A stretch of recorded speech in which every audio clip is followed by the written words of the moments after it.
ফটোশপের মধ্যে মিনিমাম একটা ডিজাইন কীভাবে করতে হয় আজকের ভিডিওতে আমি দেখাবো। প্রথমে আমি কন্ট্রোল এন প্রেস করবো, দেন এখান থেকে 10x10 একটা পেজ নেব। তারপর এখান থেকে আমরা ডেস্কটপ থেকে একটা পিকচার নেওয়ার পর পিকচারটা আমরা রাস্টারাইজ লেয়ার করে নেব। দেন এখান থেকে সিলেক্ট টুল যাব, দেন এখান থেকে একটা অংশ কেটে দেব। ওকে, দেন আমরা এই পিকচারটা একটু হাইলাইট করে নেওয়ার জন্য আমরা ফিল্টারে যাব, ক্যামেরা রো ফিল্টার। দেন এখান থেকে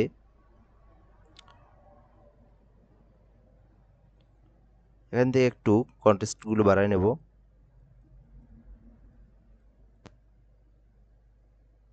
ওকে, দেন ওকে প্রেস করব। করার পর এখান থেকে আমরা ব্ল্যাক অ্যান্ড হোয়াইট কালার করে নেব। ওকে, দেন আমরা এই লেয়ারটা কন্ট্রোল ই দিয়ে মার্জ করে নেব এবং কন্ট্রোল জে দিয়ে একটা লেয়ার কপি করে নেব। তারপর আমরা এখান থেকে একটা টেক্সট লেয়ার নেব।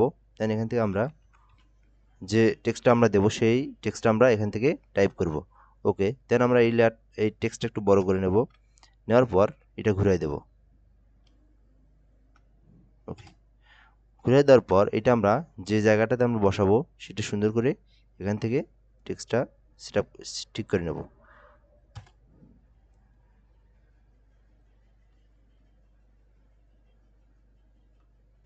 ওকে, একটু উপরে দিই। পারফেক্ট, অ্যারো চিহ্ন দিয়ে আমরা মেজারমেন্টটা ঠিক করে নেব। আচ্ছা, তারপর আমরা টেক্সটের যে লেয়ারটা এটা আমরা মাঝখানে নিয়ে আসবো। নেওয়ার পর উপরের লেয়ারটাতে আমরা ক্রিয়েট ক্লিপিং মাস্ক করে দেব। দেওয়ার পর টেক্সটের যে লেয়ারটা এখান থেকে আমরা এফেক্টসে যাব, এখান থেকে স্টক কালার একটা ক্রিয়েট করে দেব। এখান থেকে আমরা হোয়াইট কালার করে দিয়ে ক্রিয়েট করে দিলাম। ওকে, দেন আমরা যে কাজটা করব, এই লেয়ারটা ধরবো, নিচের যে লেয়ারটা ধরার পর আমরা এখান থেকে object quick selection tool press ধরবো। ধরার পরে আমরা ইমেজের উপর একটা ক্লিক করে দেব। এখানে একটু অপেক্ষা করতে হবে অবশ্যই, কারণ অবজেক্টটা ডিলিট হতে একটা সময়ের ব্যাপার আছে।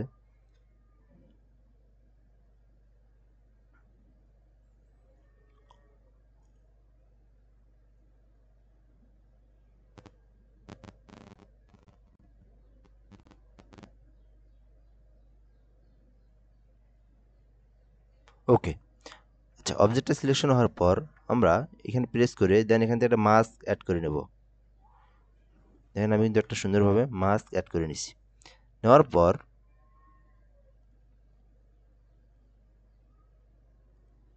মাস্ক অ্যাড হয়নি, অবজেক্টটা সিলেক্ট হয়নি আমার।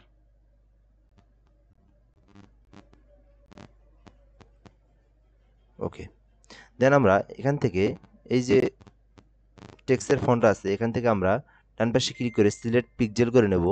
নেওয়ার পর এখান থেকে আমরা ফিল্টারে যাব, সরি ফিল্টার না, সিলেক্ট থেকে মডিফাই থেকে এক্সপ্যান্ড করে নেব। এখান থেকে আমরা 7 অথবা 6 দিতে পারি।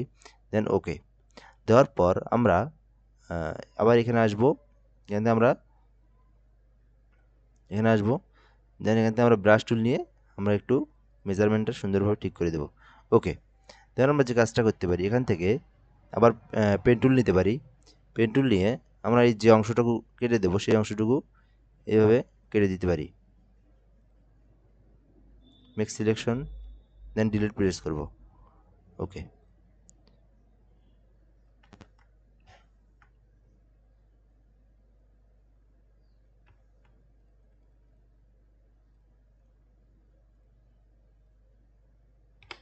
ওকে, দেন কন্ট্রোল ডি প্রেস করব।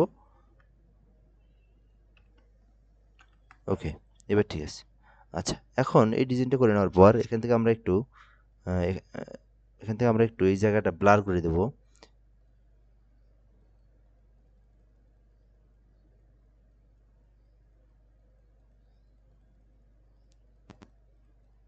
ওকে, এখন মোটামুটি আমাদের কাজ শেষ। এখন আমরা যে কাজটা করতে পারি, আমরা একটা ব্যাকগ্রাউন্ড ক্রিয়েট করব। আমরা এখানে টেক্সচার ব্যাকগ্রাউন্ড নিয়ে আসবো। টেক্সচার ব্যাকগ্রাউন্ড লিখলে এখানে বিভিন্ন ধরনের ব্যাকগ্রাউন্ড আসে। আপনি এখান থেকে যে কোনো একটা ব্যাকগ্রাউন্ড নিতে পারেন। জাস্ট কপি ইমেজ, পিএসে আসলাম, এখান থেকে একটা এই ব্যাকগ্রাউন্ডের উপরে আপনার একটা লেয়ার নেবেন, দেন এখান থেকে বড় করে দিবেন। দেখতে পাচ্ছেন আমাদের সুন্দরভাবে একটা কিন্তু ডিজাইন কিন্তু আমরা পোস্টার ডিজাইন বা এখানে আমরা এগুলো আমরা বিভিন্ন মুভি বা বিভিন্ন থাম্বনেইল এরকম আমরা ডিজাইন করে থাকি, এইভাবে আমরা ডিজাইনটা করতে পারি। ভিডিওটা ভালো লাগলে অবশ্যই আমার চ্যানেলটা লাইক কমেন্ট করবেন। ধন্যবাদ। আসসালামু আলাইকুম।